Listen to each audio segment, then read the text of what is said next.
right, social gladiators. You've battled your way through the awkward silences. You've learned the ancient art of asking questions that don't immediately kill the vibe, and you're still standing. Impressive. But are you ready to unlock boss mode? Are you ready to learn the mind hacks that can diffuse your inner panic button and master the art of the strategic, graceful, I totally meant to do that exit? Then welcome to the command center, folks. This is Teen Talk, real talk, no BS, and you've officially reached the grand finale, part 3 of The Art of Not Being a Wallflower. If the first 2 episodes were about getting you suited up, this one is about giving you the power-ups to not just survive, but to actually feel like you've got this.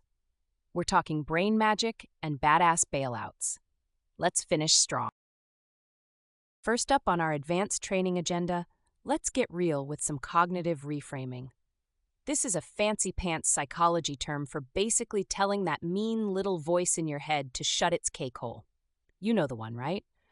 The one that whispers soul-crushing things like, "You're so awkward, everyone here thinks you're a total loser and your shoes are weird." Yeah, that jerk. Cognitive reframing is about challenging those automatic negative thoughts.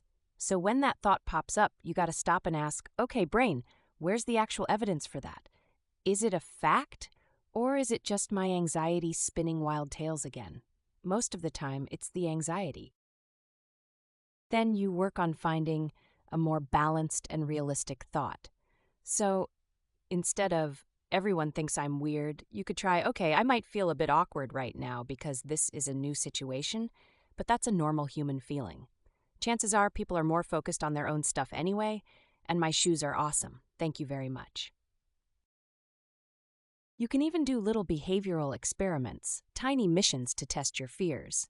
Afraid to ask a dumb question because people will laugh? Prepare a reasonably intelligent question.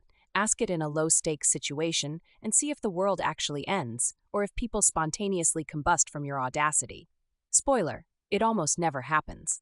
This is like mental weightlifting. You're training your brain, one social rep at a time, to be less of a fear-mongering drama queen. But what if, despite your best mental gymnastics, you're in a group, the walls are closing in, and you feel that anxiety monster starting to do the cha-cha in your chest? Time for some in-the-moment anxiety management. A super simple one is grounding. Try the 5-4-3-2-1 technique. Quietly notice 5 things you can see around you, 4 things you can physically feel, your feet on the floor, the texture of your shirt, 3 things you can hear, 2 things you can smell, hopefully not just desperation, and 1 good thing about yourself. It pulls you out of the anxiety spiral in your head and anchors you to the present moment. Another lifesaver is square breathing. Inhale slowly for a count of 4, hold your breath for 4, exhale slowly for 4, and hold again for 4. Repeat. It actually calms your nervous system down. Remember, your core fear in social situations might be about judgment or looking stupid, but these little techniques can help you ride out the physical and mental storm until it passes or until you can make a strategic retreat. And that brings us to the ultimate skill, the one you've all been waiting for, learning how to gracefully exit a conversation. This is an essential survival skill, right up there with knowing how to find the Wi-Fi password. You don't have to just vanish like a puff of socially awkward smoke, though, let's be real, the Irish goodbye has its moments of sheer genius when you just can't. But for a more civilized departure, you can say something positive followed by your reason for leaving. Try, well, it was really cool chatting with you about the philosophical depth of cat memes. If you'll excuse me, I'm gonna go grab another drink, find my friend, see if that weird-looking dip is as scary as it looks. Having a polite out clause ready is like having a teleportation device for awkward encounters. And here's a bold move from life wizard Martha Beck. Use honest awkwardness if it fits your personality and the vibe. Something like, "This has been fun, but my social battery is blinking red and I'm starting to buffer.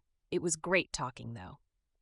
Sometimes a little bit of self-deprecating honesty is way more charming and relatable than trying too hard to be super smooth. Look, the art of not being a wallflower isn't about magically transforming into the life of the party overnight or suddenly loving crowded rooms if that's just not your jam. It's about finding ways to make social interactions suck a little less.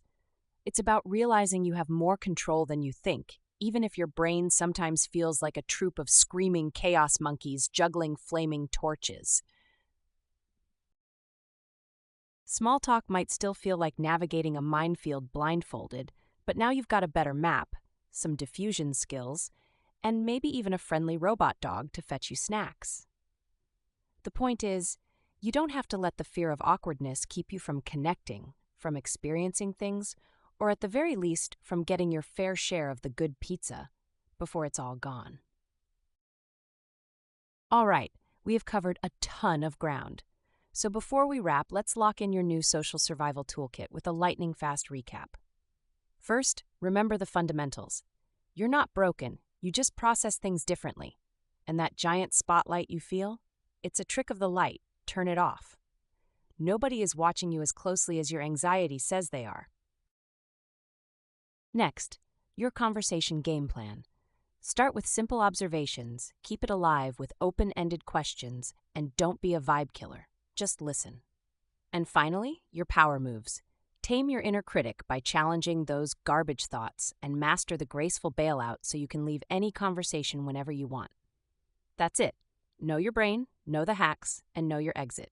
You're officially armed and dangerous.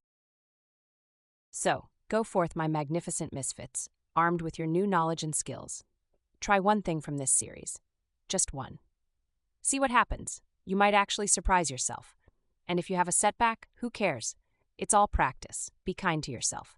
And if all else fails, remember, the bathroom is still a valid temporary sanctuary. We won't judge. You survived this series, you can survive, and maybe even thrive in small talk. All right, that's our epic 3-part journey into the world of small talk survival. If this series helped you feel a little less like a bewildered alien at a human party, then do yourself a solid.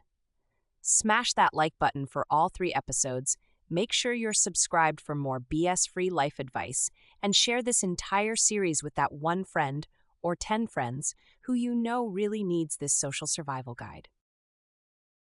And for this series, I really want to hear from you. Drop a comment below and tell me which tip from these 3 episodes you're going to try first. Let's make a pact to get out there and be bravely, beautifully awkward together. Until next time, stay weird, stay wonderful, and don't let the small talk grind you down. You absolutely got this. Peace out.